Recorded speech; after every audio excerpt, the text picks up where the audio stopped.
Thank you. I think I could set Jamie's monologue to music. Will you listen to that cadence? Wasn't that wonderful? I've been speaking about atheism for 25 years now. I think I've done my penance. I only preached for 19 years. I guess only is a strange word, but ever since 1984, when I spoke publicly for the very first time about my atheism, boy, was I nervous. And the venue for that was not some church, of course. It was not a humanist meeting. It was the Oprah Winfrey Show. I had just come out of preaching, and 9 months later, her producers called and said, we want to do a show about somebody interesting with atheism. I had never spoken publicly before any group before, much less a hostile audience. As a clergy, I was so used to audiences being so loving and appreciative, and here I was now denouncing everything I had formerly believed. That was 25 years ago, and I have to say, in all that time, this is the largest group of atheists I've ever had a pleasure to talk before. How did you do it?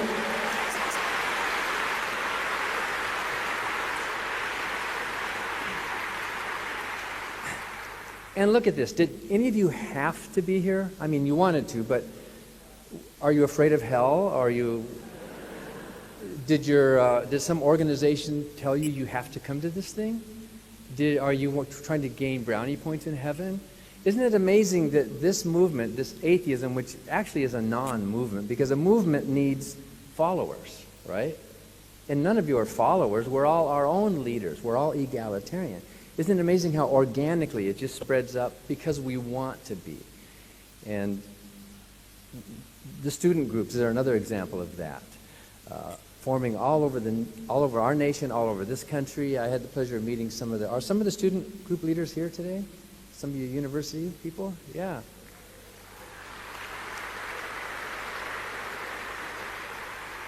What I think is amazing, nobody's making them do that. Students are poor and they're busy. And a lot of them say, we got to fight back. We got to do something. And a lot of them think they're the only ones in the world.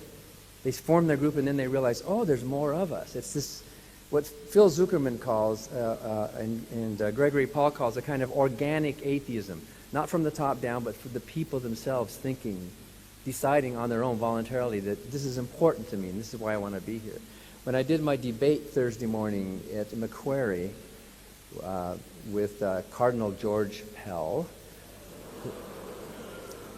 whose name I had never heard before, but when I mentioned it to some people, I mentioned it when I was in New Zealand. There's some of the New Zealand humanists here today as well. Somebody said, oh, he's a disaster. And I thought, well, maybe I could use that word. Who is this guy? And then when I got to Sydney, somebody said, you're debating George Pell? He's an imbecile. And I didn't know if I could use those words until after I met the man. But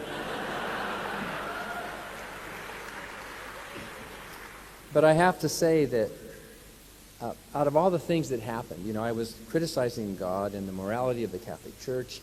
He really didn't like it when I mentioned things about Mother Teresa.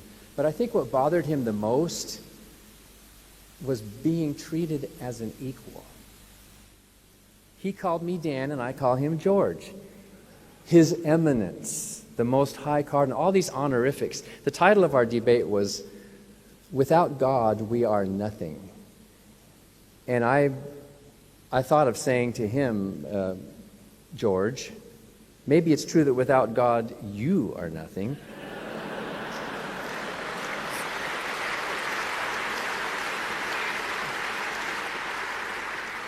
Because what does he have? Did any woman vote for him for those titles of his? How many people voted for him to be cardinal? Not very many. Isn't it just the Pope that appoints him? So all these titles, all these Roman costumes that he gets to wear, all that stuff, would vanish without faith, without religion. 5 or 6 years ago, if I wanted to buy a book about atheism in my local bookstore in Madison, Wisconsin, where would I look? Where would you go to find a book about atheism? Maybe, yeah. True. You go to the religion and maybe philosophy and you poke around, oh, there's one, and maybe there's... But today, I can go into the Borders Bookstore in Madison, Wisconsin, and there's an entire shelf with the word atheism on it, with about 20 or 25 titles, including Dawkins and Hitchens and Harris and Dennett and all the big heavy hitters, and a lot of other wonderful books written by a lot of people whom we've had the pleasure of interviewing on our radio show, Free Thought Radio. And I understand some of you listen on podcasts down here. So I think that was I'll have to tell Annie Laurie to be careful what we say about Aussies on the show. But I had a book in 1992, Losing Faith in Fate, that tells my story, from preacher to atheist. No publisher wanted it. No distributor wanted it. So we've been selling it just through our organization, an in-house thing. We publish it ourselves. We sell it ourselves. We put it online and it's done okay over the years. But a couple of years ago, a publisher came to me wanting to get on this wave, I guess, of atheist popularity. Isn't it nice when the publisher comes to you and said, could you bring up to date your book about your story? Because a lot must have happened in 16 years. So I did. It's called Godless, How an Evangelical Preacher Became One of America's Leading Atheists. And there was some mix-up about the book signing, so there's only one copy in the room, and this is it. Maybe what I could do is get all your names, and I'll sign all of them on this. But it was a real pleasure that Richard Dawkins agreed to write the foreword to the book. And he says that, and I agree with him, there's a lot of wonderful writing and analysis of religion from the outside in, but rare to find something from the inside out, to find someone who's been there. And some of you in this audience were like me, weren't you? You were true believers. You prayed, you felt the Spirit of God and all of that, and then you came out on your own. And how did you do that? And I'm going to tell you briefly how I did that. But in the wonderful foreword that Richard wrote, he says, is kind of repeated there, and you tell me if this is a compliment or not. Dan Barker is the most eloquent witness of internal delusion that I know.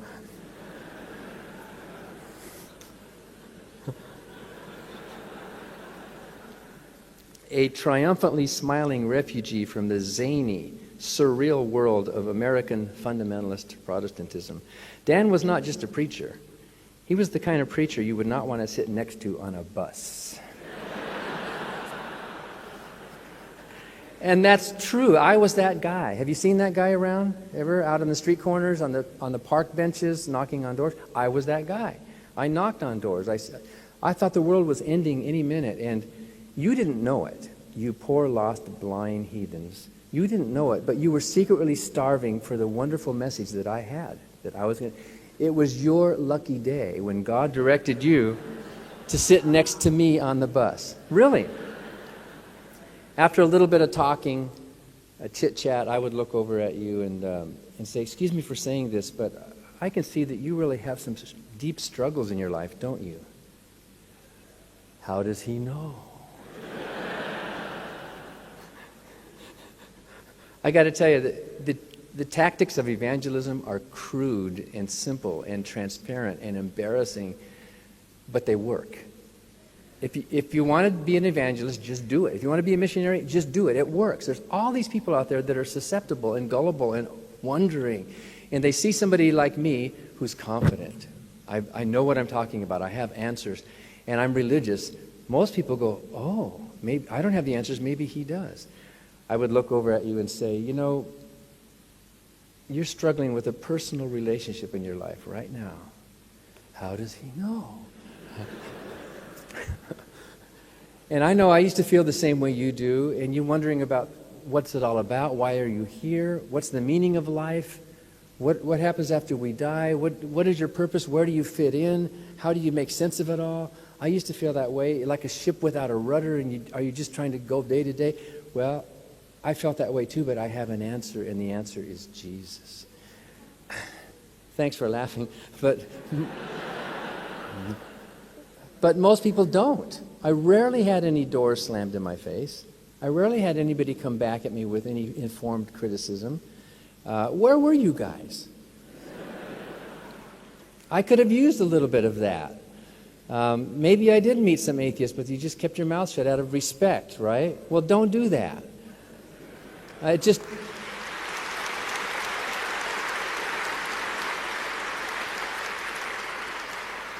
I don't mean you should be disrespectful, but say something. If nothing else, say, I respect your opinion, but I disagree. If nothing else, say that, so that I would know, that we would know that there is disagreement out there. You don't have to get in a big, long fight. In fact, sometimes it's better not to, right? But just let it be known. Now, wear your Richard Dawkins Foundation A pin everywhere you go, and people will ask. Someone finally asked me what it meant. It was one of the guards at the Canadian, in Toronto, at the airport in Canada. What is that A for? And I said, it's for atheism. And she went, oh. That was it. But I mean, that was, that was better than nothing. A little, I guess, maybe once an evangelist, always an evangelist.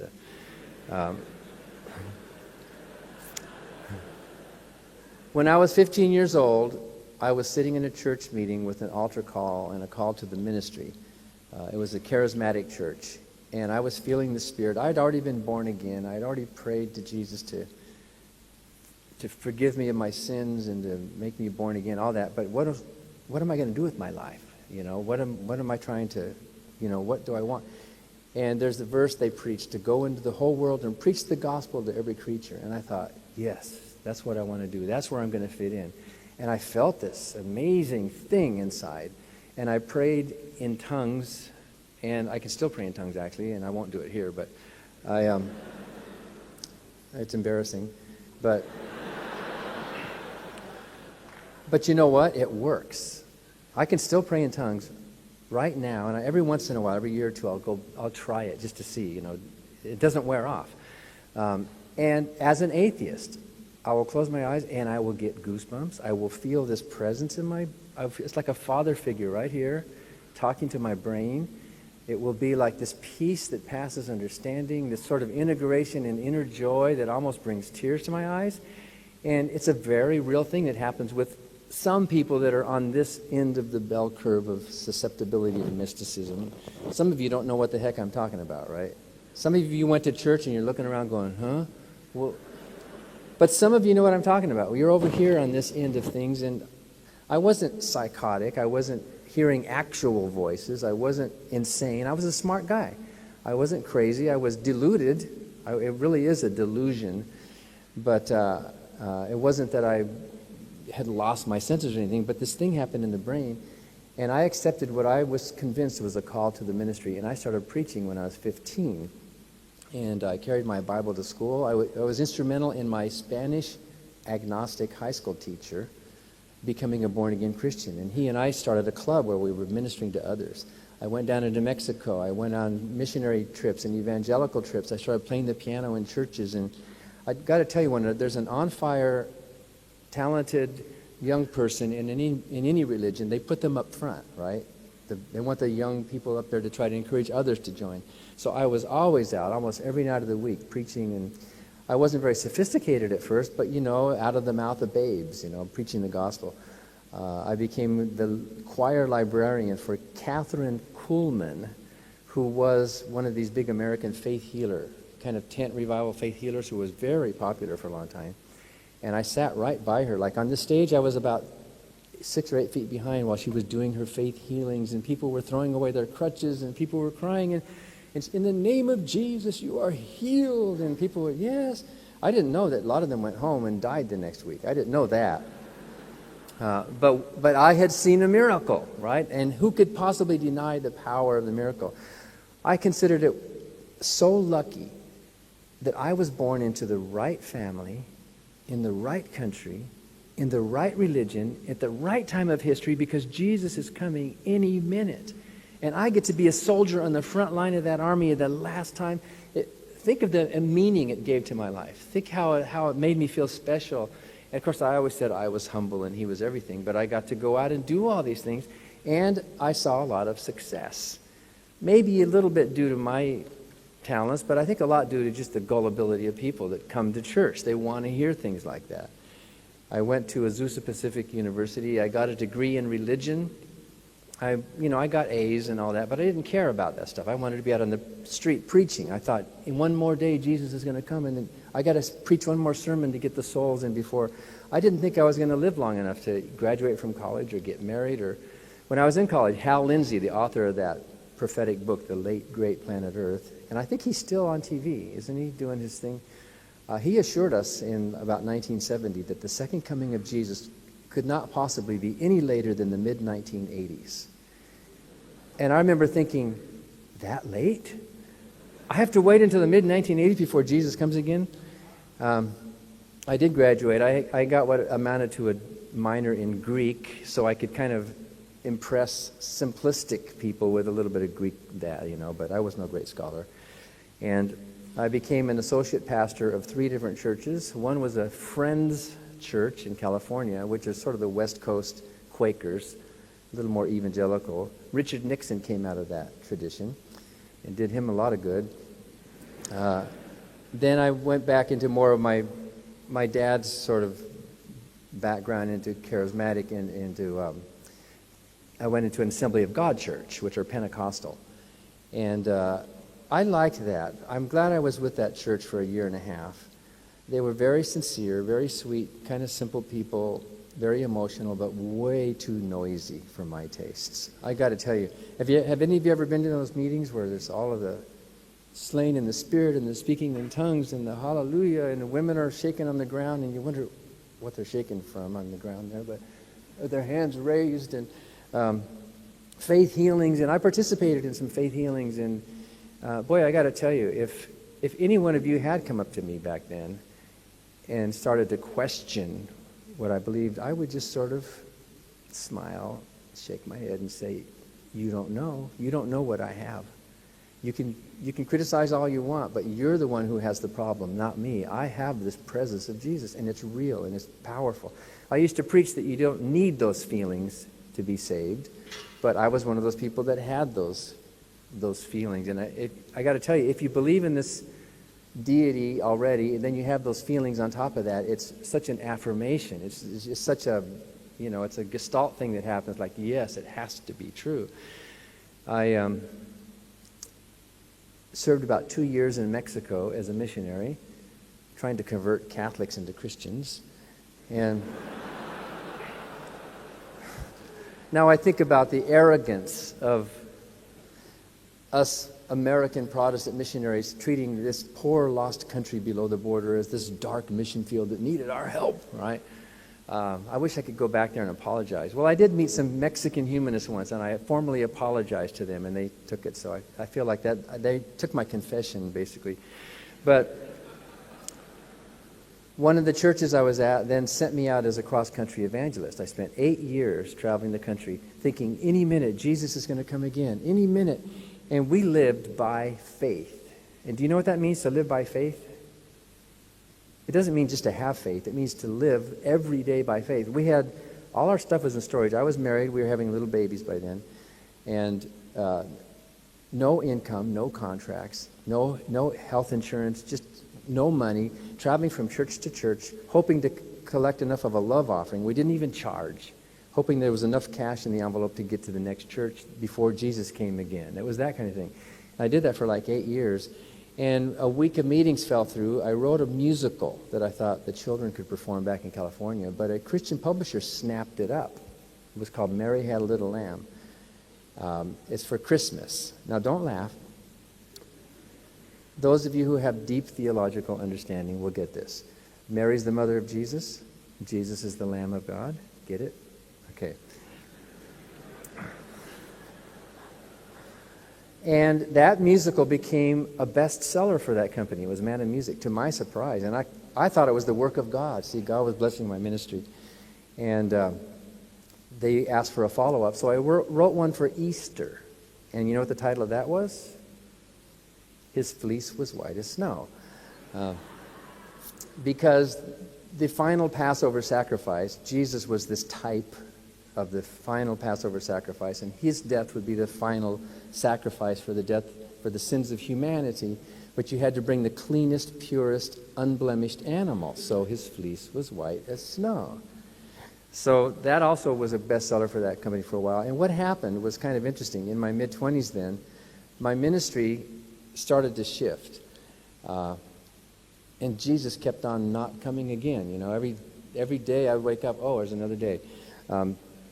And I started getting invitations to preach and perform like a guest conductor and to do like preaching piano, kind of a musical preaching mixed together. I started getting invited by churches that were not always as fundamentalists as I thought they should be. There's a huge cross-section of Christianity, and for about 7 or 8 of those years that I was going across country, I was talking to pastors all over the continent, in the United States and Canada and Mexico, and I was shocked at some of the theology of some of these other Christian denominations. And there is no one Christianity, I realized.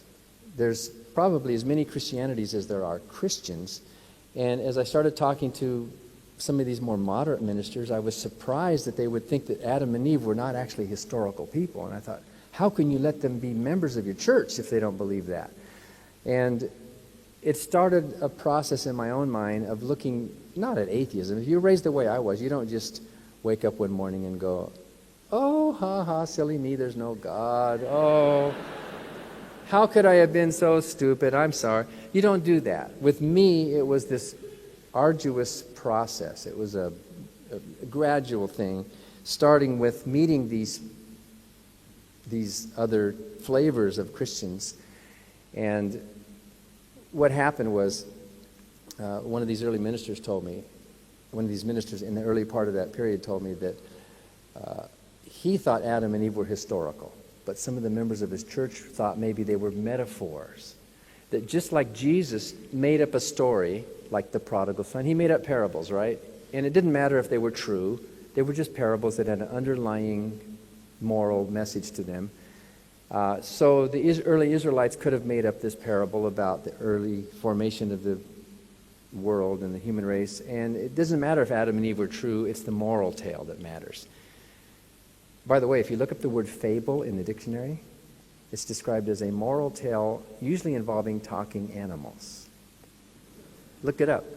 And I was shocked by that kind of talk. I thought, wait, this is heretical, because Genesis doesn't say it's a parable. Adam and Eve really existed 6,000 years ago, whenever that was. Maybe I was generous enough to say it might be 10,000 years, but somewhere in there, 6,000 to 10,000 years. And what happened in my mind was I didn't jettison Adam and Eve. What I did was I thought, okay, these people believe a little differently than I do, but that should not stop me from fellowshipping with these Christians who have a slightly different theology from me. Now, you might think that's silly. You might think, big deal, right? But to me, that was a huge leap to make. It was psychologically, and if I can borrow that word, spiritually even, quite traumatic to do that, because I was giving up something. If you're talking with a fundamentalist Christian, like I used to be, keep something in mind. Have you ever talked with a fundamentalist and you wonder if you're talking the same language? Well, I'll tell you why.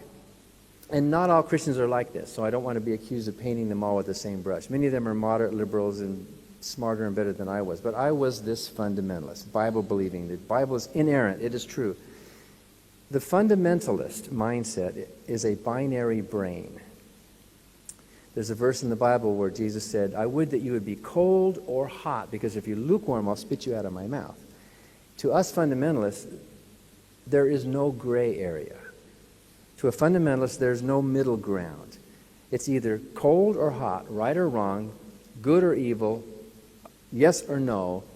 And if you are talking with a fundamentalist using terms that are relativistic or situational or counterfactual or conditional, which is how we live our lives, right? We live our lives in the gray area. But if you're talking to a fundamentalist with those gray terms, in their mind, it translates to black. It can't be gray. It has to be one or the other. I'm talking about the extreme fundamentalists, and that's the kind of person I was. I was really insecure about not having an answer. I was very, God is the God of the universe, and He created us all, and He's given us these clear words to live by, so it is the truth. Or this is absolutely wrong, and this is absolutely right. So when I said that I could still fellowship with other Christians who might have a slightly different theology from me, that was allowing a little bit of gray area. That was a little nudge towards tolerance, a little nudge away from having to be the guy who's always right. You know what I mean?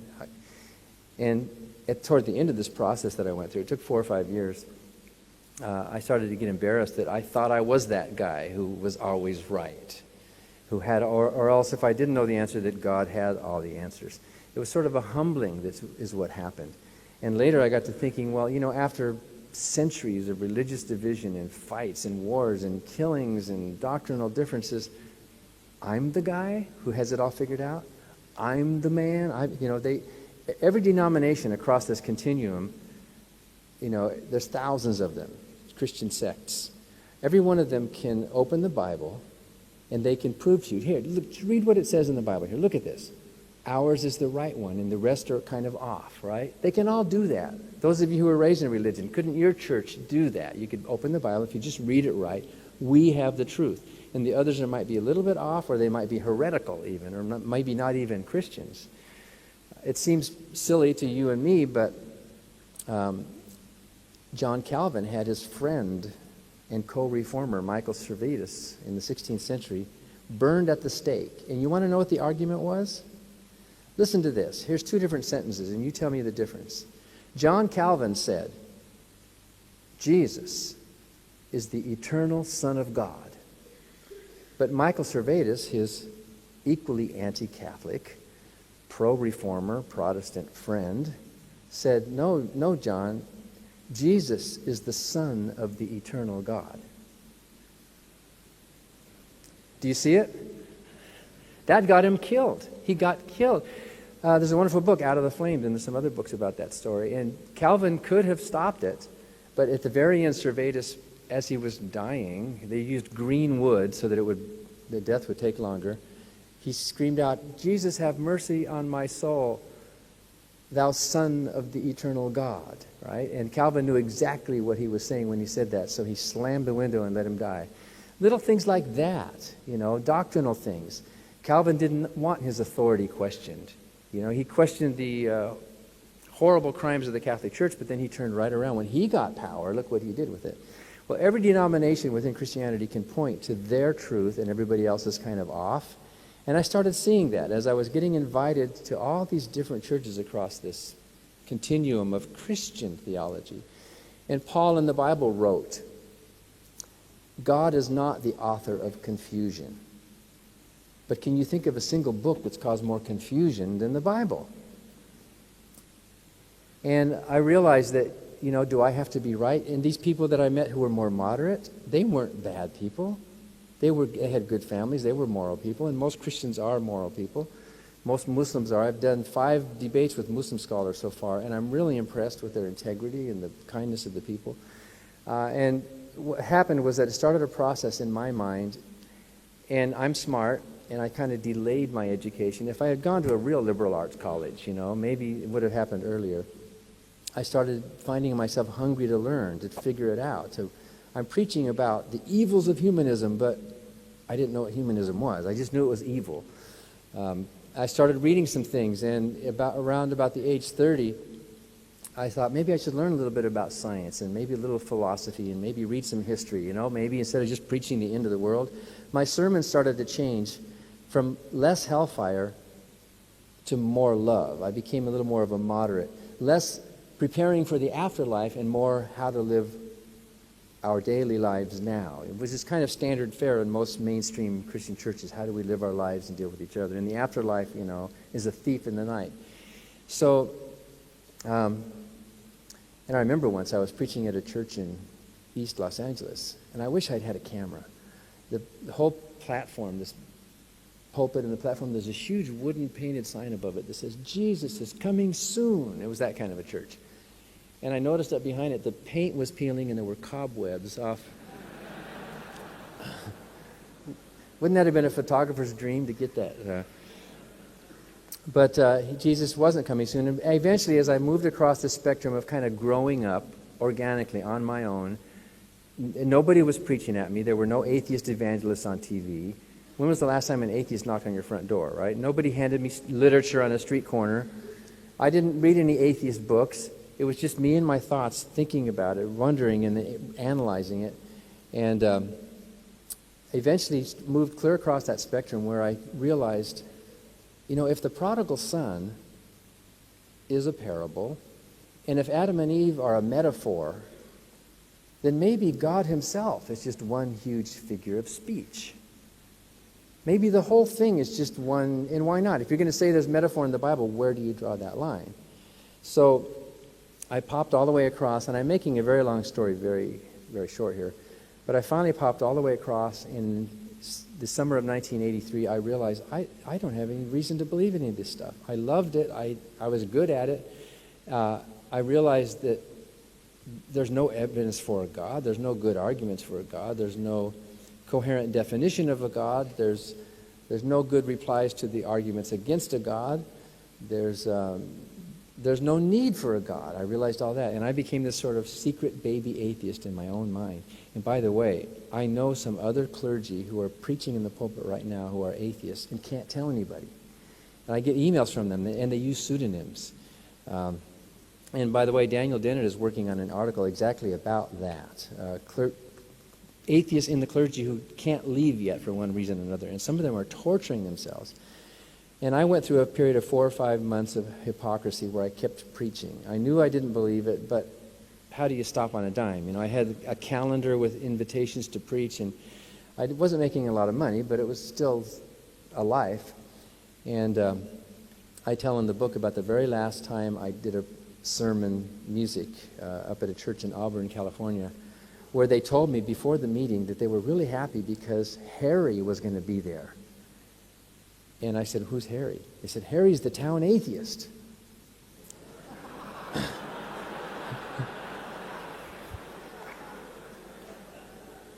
And you know the story of Pagliacci? He has to go up and perform, right? He has to pretend like he's happy when his heart's broken. Everybody said Harry just got remarried, and his young new wife became born again, and she said, "Harry, you like music, so come to church. It's just going to be mostly music." And everybody said, "We love Harry. He's a great guy. He's a respected businessman in town. He'd give you the shirt off his back. Everybody loves Harry, but he's not saved. He's an atheist." And I got to tell you, that was one of the hardest things in my entire life, to go up on that stage and to sing I almost stopped right in the middle and said, "This is crap."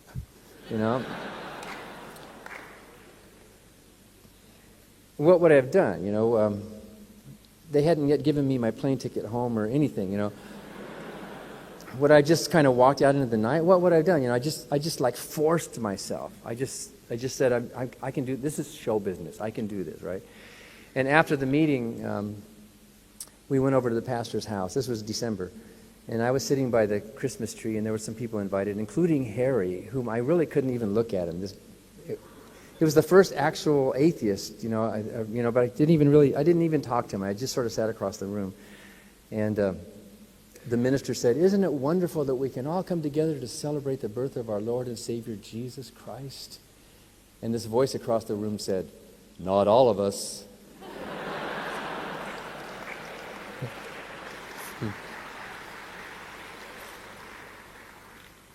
And I thought, wow, those few little words that he said were much more sincere than all these hymns and sermons I had heard through my whole life. A real human being, unafraid to be different, speaking out, not fearful. The community's treating this guy like he has this disease or something. There's something wrong with him, but he seemed happy.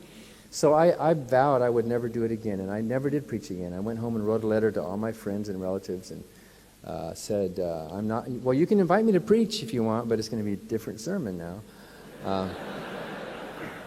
That was January of 1984, and as I said, the first time I actually knowingly met and talked with any other atheist was when the Oprah Winfrey Show people called about 9 months later, and I met Ann Gaylor and Annie Laurie Gaylor, who were on that show as well.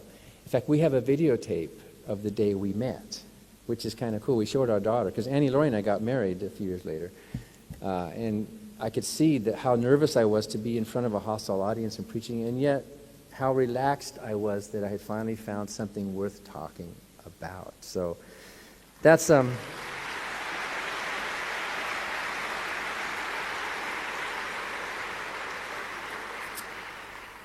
nutshell version of the story, and I think we might have time for a couple of questions. Who's going to do that?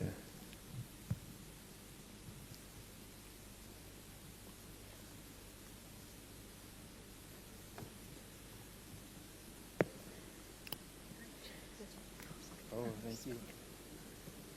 Okay. People with questions? What can we see? At the top? Okay, let's start from the top up there. Please. Hi, Don.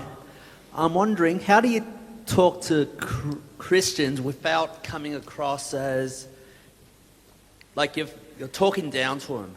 Even if you disagree with their ideas and you think they're not as developed intellectually as you should be. I know, of course, let's be honest, we think we're smarter than other people. How do you get through to the resistance if you want to persuade them of another point of view or open their minds to another point of view, even if they don't change? We can't assume that we're smarter than them. A lot of them are extremely brilliant. Well, I was one, and I was smart. I took some IQ tests that even surprised me, you know. And so it wasn't that I was dumb or stupid or unable to think. I think your point is that how do we dialogue without disrespect? And the way to do it is to respect them and honor the reasons why they believe. Why are you believing these things? If you had said to me, Dan, I can understand your feelings. Yes, those are very real. Those fears you have, your culture, all those things. And let's look at that. And instead of putting me down, building up the person. Nobody wants to be ridiculed, right? Everybody wants to feel respected and honored. I think there can be a small place for ridicule in the atheist movement, as long as that's not all we're doing. I mean, the people who come to your front door maybe deserve some ridicule, but and there's some people that maybe we know it's a waste of time to spend with them. But in general, if you had talked to me as a human being that you respect and you knew what I was feeling and going through, two things you could have said to me back then, and this doesn't apply to all Christians, it applies to fundamentalists. The Bible was very important to fundamentalists. If you had come back with a couple of examples of what's wrong with the Bible verses or that, now I'm not suggesting you all have to become Bible scholars, but all of you can learn a handful of things that you can say. The contradiction between the birth narratives of Matthew and Luke, for example, is a real good one. Point it out to them. And the second thing you could have done to make an impression on me, I wouldn't have converted right there, but morality, showing that non-believers put the lie to the claim from the pulpit that only God can make you good. As Peter was saying this morning, that the statistics all show that there's no need for a God to be a good moral person. And if you could show that you are contributing to charity, you're working in volunteer work, or whatever you're doing, contributing to the Richard Dawkins, what is it called? Non-belief relief, or whatever. That also impressed people like me. There are other arguments, of course, but for a fundamentalist, the Bible and morality are big issues. We have time for one more question down the front. Hi, Dan. Thank you very much for sharing your experience. It's been really interesting for me because I also was a born-again Christian. One thing I found very difficult is that Christians almost universally refuse to accept when you say you're an atheist that you ever were actually saved. I'm just wondering, how do you cope with that? Yeah, and I go to great lengths in this book to show that if I was not a true believer, then nobody is. Because doesn't the Bible say you shall know them by their fruits? It doesn't matter what people think or say. You shall know them by their life. And I showed that my life had the fruits of the Christian life. And who are they then to judge whether I was or was not a true believer? A lot of them might say, we've heard talk about Hitler and Stalin, that Hitler wasn't a true Christian. Wouldn't it be just as silly for me to say, oh, well, then Stalin wasn't a true atheist, right? But if you use the talk like I've been using, I've confessed my sins, I believed in Jesus, I felt the Spirit, I saw what I were convinced were miracles and answers to prayer and all of that stuff. Affirm to them what they believe, right? Affirm it back to them. Yes, I know how you feel. I felt the same thing, and it's wonderful. And we're all different, of course, but for me it was just a wonderful, positive thing. So you're wrong to suggest that I was not a true believer or that you are not equally open to having your mind changed someday as well. Thanks.